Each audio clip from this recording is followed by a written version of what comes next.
Tanjiro लगातार नीचे गिर रहा होता है और उसे कुछ समझ नहीं आ रहा था कि यहाँ चल क्या रहा है। और तांजीरो काफी तेजी से नीचे गिर रहा था, जिससे अगर वो जमीन के साथ टकराए तो उसकी जान भी जा सकती है। तो तांजीरो टकराने से बचने के लिए अपने ब्रीदिंग को यूज करने को सोचता है, लेकिन वहाँ पर हवा का बहाव काफी ज्यादा तेज था, जिससे तांजीरो अपने ब्रीदिंग को यूज नहीं कर पाता। लेकिन तभी कोई तांजीरो को पकड़ लेता है, जो कि वाटर हाशिरा ग्यू टाम्यू का होता है। ग्यू तांजीरो को बचा लेता है और तांजीरो ग्यू को थैंक्स बोलता है। और तभी तांजीरो के पीछे एक डीमन आ जाता है, जिसे तांजीरो वाटर ब्रीदिंग का फर्स्ट फॉर्म को यूज करके मार देता है। और तभी ग्यू तांजीरो को जोर से चिल्लाता है, क्योंकि तांजीरो के पीछे बहुत सारे डीमन आ चुके थे। लेकिन ग्यू और तांजीरो अपने वाटर ब्रीदिंग का थर्ड और सिक्स्थ फॉर्म को यूज करके उन डीमंस को बड़े ही आसानी से मार देता है। फिर तांजीरो को उल्टी जैसी लग रही थी, क्योंकि उसने बहुत दिनों के बाद वाटर ब्रीदिंग को यूज किया था। ग्यू ये देखकर हैरान होता है कि तांजीरो को अटैक से पहले ही पता चल गया था कि ग्यू कौन से फॉर्म का यूज करने वाला है, और उसी फॉर्म से रिलेटेड फॉर्म को तांजीरो अटैक करने के लिए यूज करता है। ये सब देखकर ग्यू कहता है कि तांजीरो तो एक पहुंचा हुआ खिलाड़ी है, और वो दोनों वहाँ से आगे बढ़ते हैं। दूसरी तरफ सरपेंट हाशिरा ओबानाए और लव हाशिरा मित्सुरी बहुत सारे डीमंस के बीच फंस जाते हैं, लेकिन ओबानाए अपने सरपेंट ब्रीदिंग का फिफ्थ फॉर्म को यूज करके उन सभी डीमंस को मार देता है। मित्सुरी ओबानाए की ऐसी फाइटिंग स्किल देखकर उसकी बहुत तारीफ करती है, और वो काफी ज्यादा खुश भी होती है, क्योंकि ओबानाए उसकी इतनी चिंता करता है। और नेक्स्ट सीन में बहुत सारे डीमंस को मार के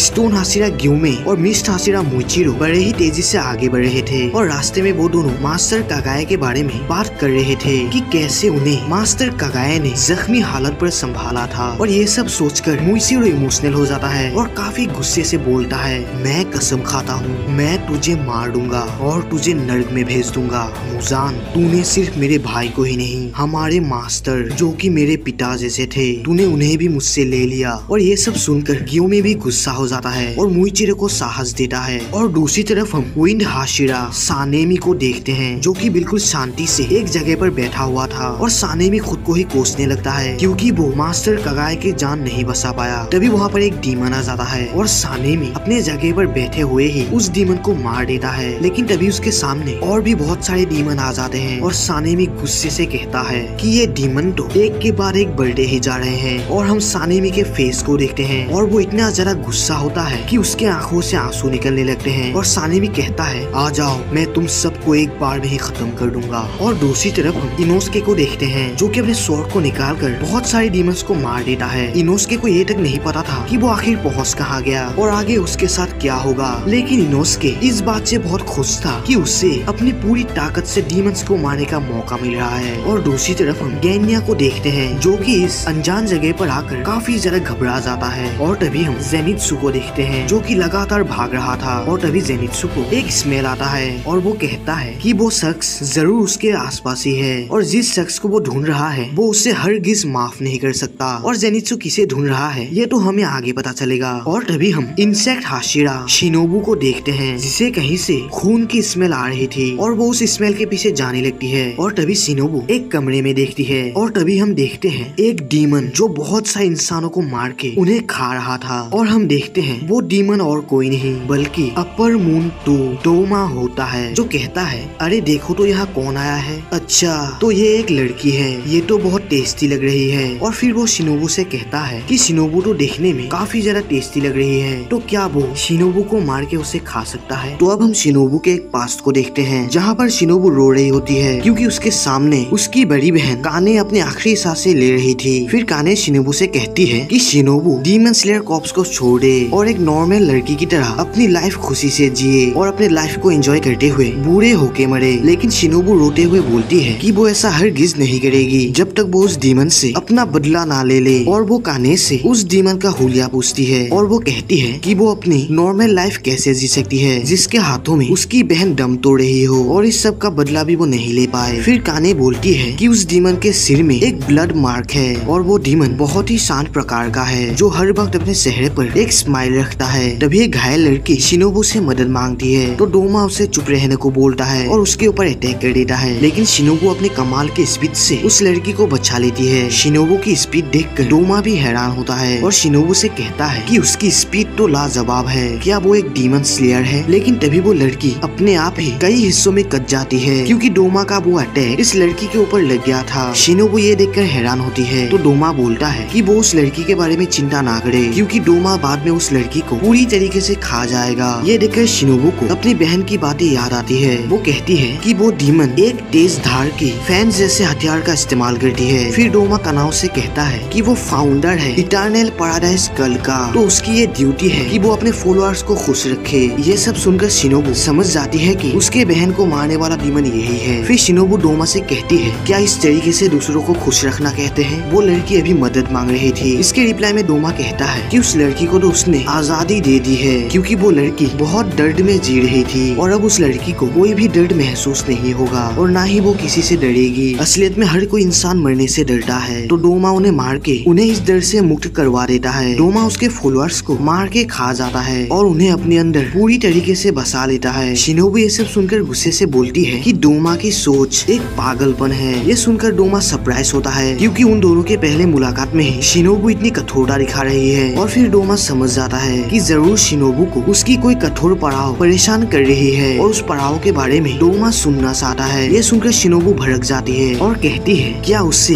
ये हारोई देखकर कुछ याद नहीं आ रहा? ये हारोई उसी का है जिसे डोमा ने मारा था। फिर डोमा को काने के बारे में याद आता है और वो कहता है, वो लड़की जो फ्लावर ब्रीडिंग को यूज करती थी वो बहुत खूबसूरत और बहुत काबिल लड़की थी। मुझे इस बात पर अफसोस है कि मैं उस लड़की को मार के उसे पूरा नहीं खा पाया। ये सुनकर शिनोबू अपने इंसेक्ट ब्रीडिंग से डोमा के आंख पर अटैक कर देती है और शिनोबू इतनी ज्यादा फास्ट थी कि डोमा अपने हाथों से उसके अटैक को नहीं रोक पाया। लेकिन डोमा अपने ब्लड डीमन आर्ट से शिनोबू को दूर कर देता है और डोमा का थोड़ा अटैक शिनोबू को लग जाता है। उसका अटैक इतना ज्यादा ठंडा होता है कि वो एक ही पल में एक इंसान को जमा कर उसके टुकड़े टुकड़े कर सकता है। फिर डोमा शिनोबू की स्पीड की तारीफ करता है और कहता है कि वो अपने स्वॉर्ड को इस तरीके से घुसाकर ये लड़ाई नहीं जीत सकती, क्योंकि एक डीमन को मारने के लिए उसका गला काटना पड़ता है। इसके रिप्लाई में शिनोबू कहती है, उसे पता है कि वो अपने स्वॉर्ड को इस तरीके से घुसाकर नहीं जीत सकती, लेकिन बात अगर जहर की हो तो बाजी पलटा जा सकता है। तभी हम देखते हैं डोमा की आंख पर जहर फैल चुका था और वो नीचे गिर जाता है और जहर की वजह से खून की उल्टी करने लगता है। शिनोबू को यह डाउट था कि उसका ये जहर एक अपर मून के ऊपर काम करेगा या नहीं। फिर डोमा शिनोबू के जहर की तारीफ करता है, लेकिन फिर वो उस जहर को धीरे धीरे एब्जॉर्ब करने लगता है। और अब डोमा को पता चल गया था कि शिनोबू अपने जहर को अलग अलग टाइप में चेंज कर सकती है और वो ऐसा तब करती है जब वो अपने स्वॉर्ड को अपने कबर में घुसाती है। फिर डोमा हंसते हुए कहता है कि शिनोबू का जहर तो काफी पावरफुल है और वो शिनोबू के बाकी जहर को भी देखना चाहता है कि क्या वो उसके ऊपर काम करेगा। ये सुनकर शिनोबू लड़ने के लिए रेडी होती है और कहती है कि उसे ये पहले ही पता था कि उसका जहर एक अपर मून के ऊपर काम नहीं करेगा, तो वो इस बार अपने असली जहर का टेस्ट करवाएगी। और अब हम डोमा के बचपन के एक पास्ट को देखते हैं। बचपन में डोमा की आंखें रेनबो कलर की थी और उसके बाल व्हाइट एंड ब्राउन कलर के थे, जिससे लोग डोमा को एक अनोखा बच्चा समझते थे और उससे भगवान का एक अवतार मानने लगे। लोगों को लगता था कि डोमा भगवान की आवाज सुन सकता है, लेकिन असलियत में ऐसा कुछ नहीं था। डोमा ने कभी भी भगवान की आवाज नहीं सुनी, जिससे डोमा इन लोगों को और उसके माता पिता को एक नंबर के बुद्धू समझता है, क्योंकि उसके माता पिता ने डोमा के लिए एक टेम्पल बना दिया था और उसे अनंत स्वर्ग पथ नाम दे दिया और डोमा को इसका लीडर बना दिया, जो सभी को गाइड करेगा। और उस टेम्पल में डोमा की पूजा करने के लिए लोगों की भीड़ लगने लगी। वो सभी लोग अपना सिर झुका के रोते हुए डोमा से स्वर्ग जाने का तरीका पूछते थे, जिसे सुनकर डोमा रो पड़ता है, क्योंकि उसके हिसाब से स्वर्ग और भगवान इन दोनों का कोई अस्तित्व नहीं है। इन लोगों ने कभी भगवान को नहीं देखा, फिर भी भगवान के ऊपर इतना यकीन कैसे कर सकते हैं। ये लोग ये क्यों नहीं समझते कि इंसान को दुनिया में सिर्फ जन्म लेके अपनी जिंदगी गुजारना और फिर मरने के लिए ही बनाया गया है। चाहे इंसान जितना भी कोशिश क्यों ना कर ले, आखिर में उन्हें सड़ के ही मरना है और यही इंसान का असली किस्मत है। लेकिन डोमा इन सभी लोगों को खुश देखना चाहता है और उन लोगों की मदद करना चाहता है और डोमा को लगता है कि उसका जन्म इसी काम के लिए हुआ है। और अब सीन प्रेजेंट में शिफ्ट होता है, जहाँ पर डोमा कहता है कि शिनोबू ने अब तक अपना 5वां जहर आजमा लिया है और एक भी उसके ऊपर काम नहीं कर रहा और इन जहर का पावर भी अब धीरे धीरे कम होता जा रहा है। और वो शिनोबू से पूछता है कि वो अब और कितना जहर बना सकती है। फिर डोमा शिनोबू से कहता है कि क्या शिनोबू को सांस लेने में तकलीफ हो रही है, क्योंकि शिनोबू के फेस से काफी पसीना बह रहा था। शिनोबू सोचती है कि ये एक अपर मून की पावर है और उसका जहर जितना काम करता है उससे ज्यादा तेजी से डोमा खुद को हील कर लेता है। फिर डोमा कहता है कि शिनोबू को सांस लेने में तकलीफ इसलिए हो रही है क्योंकि डोमा का ब्लड डीमन आर्ट थोड़ा सा शिनोबू को लग गया था। फिर शिनोबू समझ जाती है कि डोमा ने अपने जमे हुए खून को कोहरे में बदल दिया और उन्हें चारों तरफ फैला दिया। फिर शिनोबू सोचती है कि वो इस बार बहुत सारा जहर एक अटैक में ही दे देगी और वो अपने insect breeding dance of the dragon fly को यूज करके डोमा के ऊपर अटैक कर देती है। डोमा उसकी स्पीड देखकर कहता है कि इसमें कोई शक नहीं, शिनोबू बहुत तेज है और अब तक वो जितने भी डीमन स्लेयर से लड़ा है शिनोबू उन सबसे फास्ट है। लेकिन हम देखते हैं डोमा ने भी शिनोबू के ऊपर काउंटर अटैक कर दिया था, जिससे शिनोबू बहुत घायल हो जाती है। फिर डोमा शिनोबू को ट्रोल करके कहता है कि उसे डोमा का गला काटने पर ज्यादा फोकस करना चाहिए था, ना कि उसे जहर देने पर। और अगर शिनोबू अपनी स्पीड का सही इस्तेमाल करती तो शायद वो जीत सकती थी। लेकिन इन सब का कोई फायदा नहीं, क्योंकि शिनोबू बहुत छोटी है। ये सुनकर शिनोबू अपने हाथों की तरफ देखती है और सोचती है कि उसके हाथ इतने छोटे क्यों हैं और उसकी लंबाई आखिर क्यों नहीं बढ़ी। अगर उसका शरीर थोड़ा बड़ा होता तो क्या वो डोमा को हरा पाती। इंसान के हाथ पैर जितने लंबे होंगे उसकी मांसपेशियां उतनी ही अधिक होगी, जिससे उस इंसान को एक अलग एडवांटेज मिलती है। लेकिन काने शिनोबू से काफी बड़ी थी, लेकिन फिर भी वो डोमा को नहीं हरा पाई। और तभी शिनोबू को याद आता है कि उसकी बहन उसकी आखिरी समय में उसे कुछ बताने की कोशिश कर रही थी कि शिनोबू उस डीमन से हार जाएगी, लेकिन वो ये शिनोबू से नहीं बोल पाई। तभी काने की आत्मा शिनोबू के पास आती है और उसे फिर से खड़े होने को बोलती है, लेकिन शिनोबू ऐसा नहीं कर पाती क्योंकि उसका काफी खून बह चुका था और उसका बायां फेफड़ा टुकड़े टुकड़े हो चुका था, जिससे वो सांस नहीं ले पा रही थी। लेकिन काने कहती है कि इन सब से इसका कोई मतलब नहीं, शिनोबू को उठना होगा। ये सुनकर शिनोबू हैरान होती है। तभी काने कहती है कि अगर उसने डीमन को मारने का कसम खाया है तो उसे उठना होगा, अगर उसने जीतने का कसम खाया है तो उसे उठना होगा, चाहे इसके लिए कोई भी बलिदान देना क्यों ना पड़े। और शिनोबू ने काने से वादा किया था कि वो उसका बदला लेगी और उसने कानाओ से भी वादा किया था। तभी डोमा शिनोबू के पास आता है और कहता है कि इसके लिए शिनोबू उसे माफ कर दे, क्योंकि उसने शिनोबू को अधमरे हालत में ही छोड़ दिया, जिससे उसे दर्द हो रहा है। तभी काने शिनोबू से कहती है कि वो ये कर सकती है, बस उसे कोशिश करना होगा। ये सुनकर शिनोबू मोटिवेट हो जाती है और फिर से उठ खड़ा होती है, जिसे देखकर डोमा हैरान होता है कि शिनोबू आखिर खड़े कैसे हो रही है। क्या शिनोबू सच में एक इंसान ही है, क्योंकि उसका एक फेफड़ा पूरी तरीके से खराब हो चुका है और उसका काफी खून भी बह चुका है। और इतना सब होने के बाद एक इंसान इतनी देर तक जिंदा नहीं हो सकता। शिनोबू डोमा की तरफ देखती है और फिर उसे खांसी आने लगती है। ये देखकर डोमा कहता है कि उसका ज्यादातर खून उसके फेफड़े में जा चुका है, तो उसे उतनी मेहनत करके खड़े होने की जरूरत नहीं। डोमा बड़े ही आसानी से शिनोबू का सिर जमीन में पटक देगा और उसे इस दर्द से मुक्त कर देगा, क्योंकि शिनोबू अब किसी हालत में नहीं बच सकती, तो वो हार मान ले। लेकिन शिनोबू सोचती है कि उसे डोमा के गले पर अटैक करना होगा और जहर की वजह से उसके जीतने का चांस ज्यादा है। और फिर शिनोबू अपने इंसेक्ट ब्रीडिंग 100 लेग बेल लोस का इस्तेमाल करती है और ये अटैक हद से ज्यादा फास्ट होता है, जिसे देखकर डोमा शॉक में पड़ जाता है, क्योंकि शिनोबू एक ही टाइम में अपना पोजीशन चेंज करके चारों तरफ से अटैक करती है। और ये अटैक इतना ज्यादा पावरफुल होता है कि उसके प्रेशर से पूरा पुल टूट जाता है। शिनोबू इतनी ज्यादा फास्ट होती है कि डोमा उसके मूवमेंट को समझ ही नहीं पाता। शिनोबू को दूर करने के लिए वो अपने ब्लड डीमन आर्ट का यूज करता है, जिससे शिनोबू का हारोई 2 टुकड़ों में कट जाता है। और फिर शिनोबू डोमा के गले पर अटैक कर देती है और अपने पूरे ताकत और स्पीड से डोमा को ऊपर ले जाती है। ये देखकर डोमा चौंक जाता है और शिनोबू अपने सभी जहर को एक ही अटैक में डोमा के शरीर पर डाल देती है। तो अब हम शिनोबू के एक पास्ट को देखते हैं, जहाँ पर शिनोबू और उसकी फैमिली काफी ज्यादा खुश होती है और शिनोबू का मानना था कि उनकी एक खुशी भरे पल हमेशा ऐसे ही रहेंगे। लेकिन एक दिन ये सब बदल गया, क्योंकि शिनोबू के माता पिता को एक डीमन ने मार दिया और उनके खुशी भरे पल एक रात में ही खत्म हो गए। फिर स्टोन हाशिरा ग्यूमी ने आके शिनोबू और उसकी बहन काने को डीमन से बचाया था। फिर शिनोबू सोचती है कि उनके खुशी के पल तो ऐसे ही खत्म हो गए, लेकिन उनके जैसे और भी लोग हैं जिनकी खुशियाँ अभी तक खत्म नहीं हुई। और फिर ये दोनों कसम खाते हैं कि ये दोनों स्ट्रॉन्ग बनेंगे और उन लोगों की खुशियों को बचाएंगे। ये दोनों मिलकर डीमंस को मारेंगे, चाहे एक ही क्यों ना हो। फिर शिनोबू प्रेजेंट में बोलती है, भले ही हम कमजोर हो,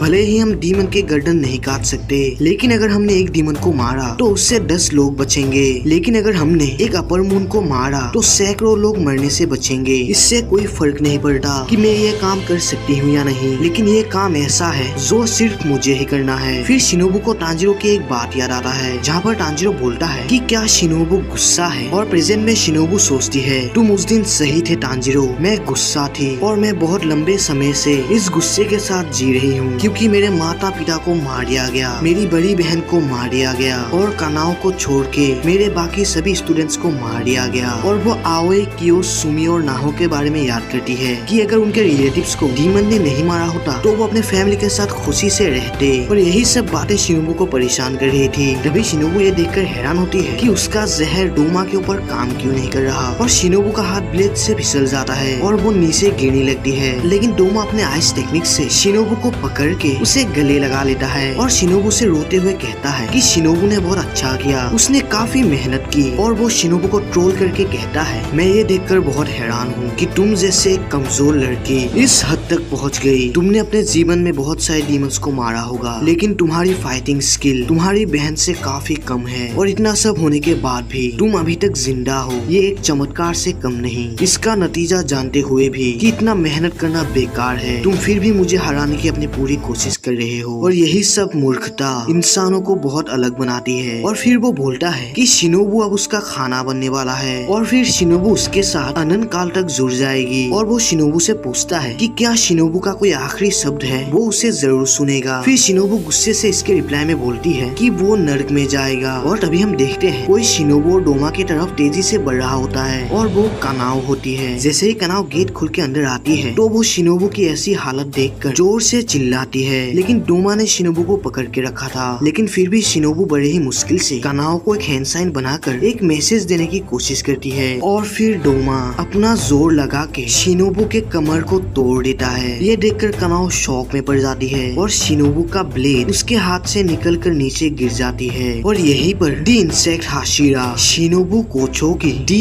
एंड होता है। ये देखकर कनाओ गुस्से से पागल हो जाती है और जोर जोर से चिल्लाने लगती है। और फिर वो फ्लावर ब्रीडिंग का फोर्थ फ्रॉम सेफ फ्लावर रोप का यूज करके डोमा के ऊपर अटैक कर देती है। लेकिन डोमा बड़े ही स्पीड से अपना पोजीशन चेंज कर लेता है। और फिर डोमा कनाओ से कहता है कि कनाओ उसको मारने के लिए काफी जरा करीब थी और फिलहाल वो शिनोबू को एब्जॉर्ब कर रहा है, तो उसे उन दोनों के बीच नहीं आना चाहिए। ये सुनकर कनाओ और भी जरा भड़क जाती है। और फिर डोमा बोलता है कि क्या कनाओ उसके कोहरे वाले ब्लड डीमन आर्ट में नहीं फंस रही, और शिनोबू ने उसके आखिरी समय में उसे अपने फिंगर से कुछ मैसेज दिया था। क्या उसने डोमा के पावर्स के बारे में बताया था? और फिर डोमा बोलता है कि ये सभी अपनी पूरी मेहनत करते हैं, ये जानते हुए भी कि इन सब का कोई फायदा नहीं। और फिर वो शिनोबू के हेड क्लिप को लेकर कहता है और उसके लिए आज का रात काफी अच्छी रात है, क्योंकि उसे एक के बाद एक नया खाना मिल ही रहा है। फिर कनाओ सोचती है कि उन सभी का मानना था वो जिससे प्यार करते हैं, जिसे मानते हैं और जिसे आदर करते हैं वो हमेशा जीवित रहते हैं। लेकिन ये सब एक कल्पना है, कोई भी आज तक ऐसा वादा नहीं कर पाया कि वो हमेशा जीवित रहेगा। और नेक्स्ट सीन में हम जेनित्सु को देखते हैं जो एक कमरे में आ चुका था। फिर जेनित्सु बोलता है, मुझे पता है तुम यहाँ ही हो, तो जल्दी बाहर आओ, तुम तो बस यहाँ पर चुप के बैठे हुए हो। तभी जेनित्सु के रिप्लाई में कोई बोलता है, मुझसे बात करने का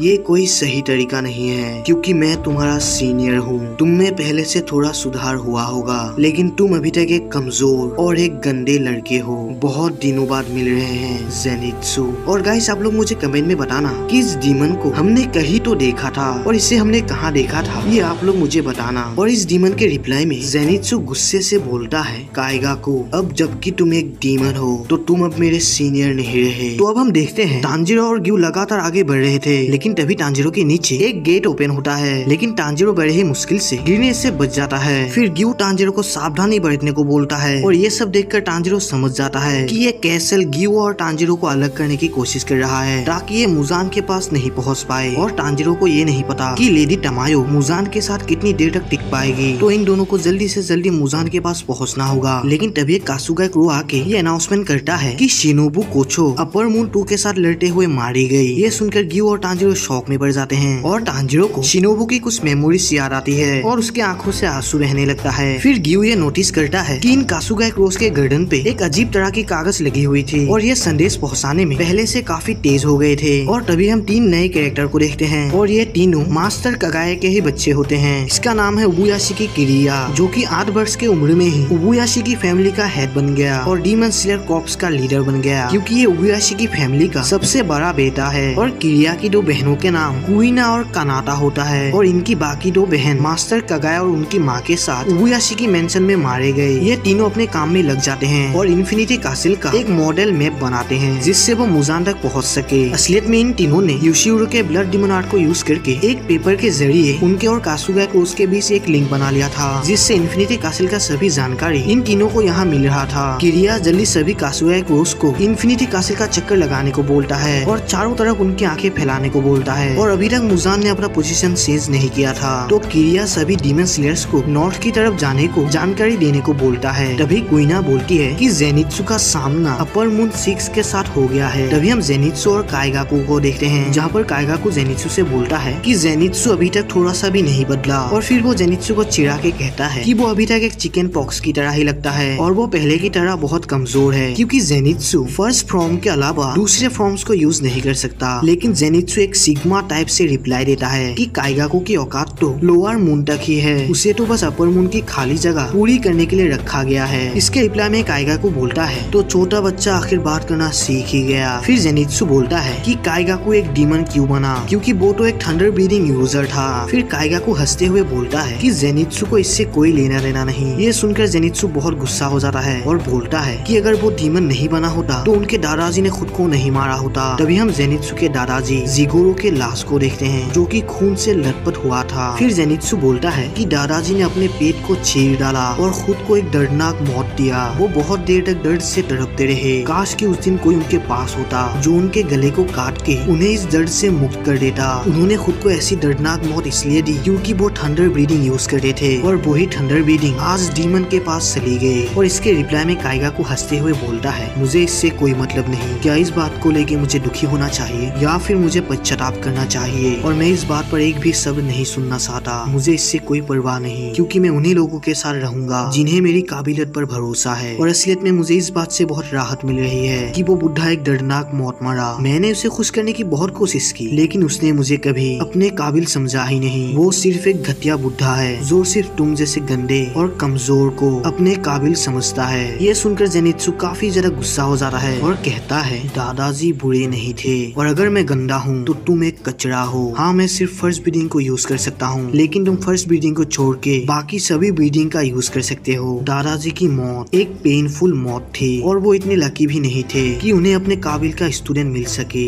ये सुनकर काइगाकू भड़क जाता है और कहता है कि वो खुद को उसके साथ कैसे जोड़ सकता है। और फिर काइगाकू थंडर ब्रीडिंग का फोर्थ फॉर्म डिस्टेंट थंडर का यूज करके जेनित्सु के ऊपर हमला कर देता है और जेनित्सु भी अटैक के लिए रेडी होता है। जैसे ही काइगाकू जेनित्सु के ऊपर अटैक करता है तो हम देखते हैं कि जेनित्सु ने पहले ही काउंटर अटैक कर दिया था और जेनित्सु कहता है तुम काफी स्लो हो। जेनित्सु की स्पीड देखकर काइगाकू भी हैरान होता है और हम जेनित्सु को देखते हैं जो कि एक डेविल से कम नहीं लग रहा था। तो अब हम काइगाकू के एक फ्लैशबैक को देखते हैं जहाँ पर काइगाकू का सामना अपर मून वन कोकुशिबो से हो गया था। फिर काइगाकू कहता है कि एक बहुत शक्तिशाली ओपोनेंट के सामने उसके लिए घुटने टेकना कोई शर्मिंदगी वाली बात नहीं है, क्योंकि वो जिंदा रहने के लिए कुछ भी कर सकता है, चाहे उसका सर जमीन पर रगड़ना पड़े या फिर उसे गंदा पानी पीना पड़े और तो और उसे चोरी ही क्यों ना करना पड़े। और वो जीवित रहने तक कभी हार नहीं मानेगा और उन सभी लोगों को दिखाएगा कि उसने अपना जीवन किस तरीके से पार किया है। और कोकुशिबो उसे अपना ब्लड देकर कहता है कि वो एक डीमन बन जाए जिससे वो और भी ज्यादा शक्तिशाली बन सकता है। और अगर मुजान उसे एक्सेप्ट करता है तो काइगाकू उनका पार्टनर बन जाएगा। और हो सकता है कि काइगाकू को एक डीमन बनने में टाइम लगे, क्योंकि वो एक थंडर ब्रीदिंग यूजर है और इस खून को पीते ही काइगाकू एक डीमन बन जाएगा। और काइगाकू को मुजान का आभारी होना चाहिए, क्योंकि उससे मुजान का ब्लड मिल रहा है। और अगर उसने ब्लड का एक बूंद भी गिराया तो उस ड्रॉप के साथ उसका सर भी नीचे गिर जाएगा और उसका सिर काटने में कोकुशिबो थोड़ा सा भी रहम नहीं दिखाएगा। काइगाकू कहता है कि उस समय उसके शरीर का हर एक अंग डर से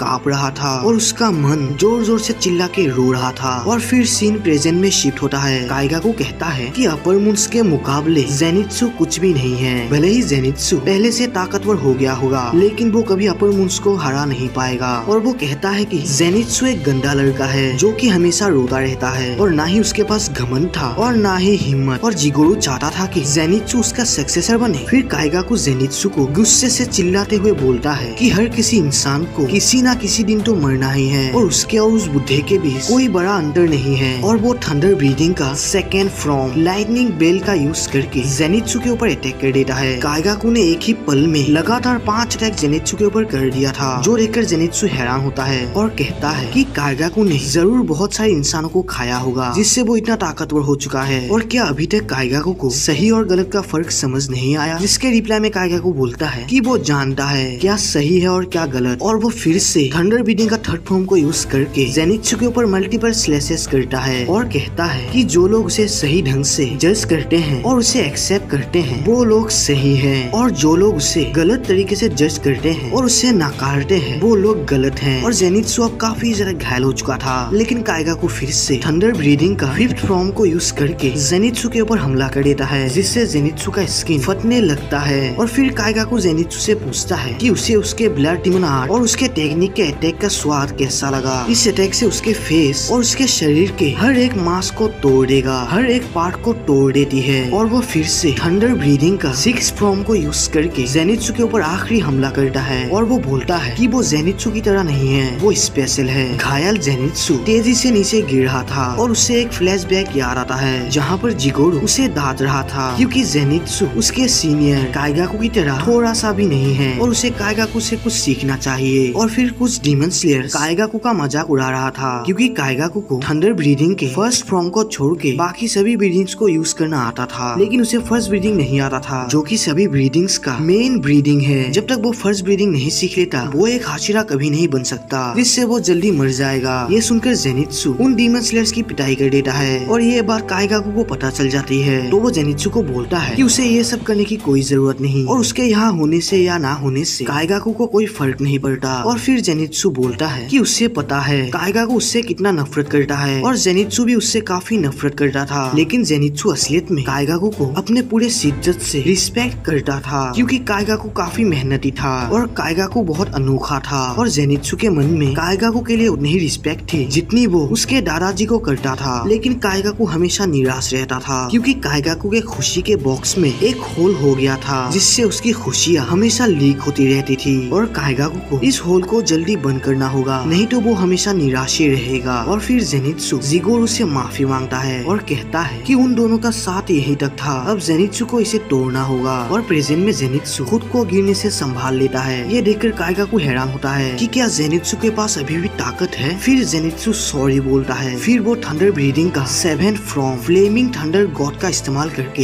एक ही झटके में काइगाकू का गला काट देता है। काइगाकू ये देखकर शॉक में पड़ जाता है और उसे ये यकीन ही नहीं हो रहा था कि जेनित्सु इतना फास्ट था जिससे वो उसे देख ही नहीं पाया। और जेनित्सु ने जिस फॉर्म को यूज किया था उसकी तो काइगाकू को भनक तक नहीं थी और जेनित्सु नीचे गिरने लगता है। फिर काइगाकू ओल्ड मैन जिगोरू को कोसता है और कहता है कि जिगोरू ने उसके साथ नाइंसाफी की है क्योंकि जिगोरू ने जेनित्सु को कुछ ऐसा सिखाया जो उसे कभी नहीं सिखाया था। ये सुनकर जेनित्सु बोलता है कि वो गलत समझ रहा है, दादाजी ने ऐसा कुछ कभी नहीं किया था, ये फॉर्म उसका खुद का है जो जेनित्सु ने खुद बनाया है और वो इस फॉर्म को काइगाकू के खिलाफ यूज करने के लिए बनाया था।